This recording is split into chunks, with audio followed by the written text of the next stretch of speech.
耶穌遭試探嘅疑惑同埋意義。耶穌係真天主，點解仲會被撒旦試探呢？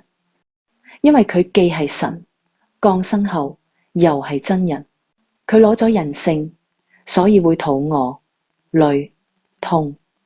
但佢嘅神性，撒旦永遠觸摸唔到。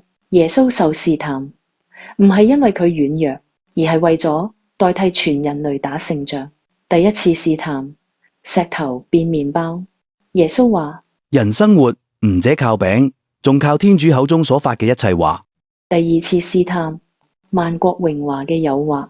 耶穌話：你要朝拜上主，你嘅天主，唯獨侍奉佢。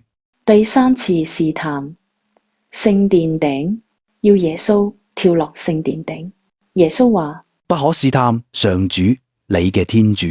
耶穌用聖經擊退撒旦，耶穌成為新亞當，補贖舊亞當嘅失敗，開咗新道路。撒旦只能試探耶穌嘅人性，永遠觸碰唔到佢嘅神性。耶穌受試探係為救我哋，佢就係為咗讓我哋知道如何能戰勝魔鬼。勝利永遠屬於天主，願光榮歸於主。阿們。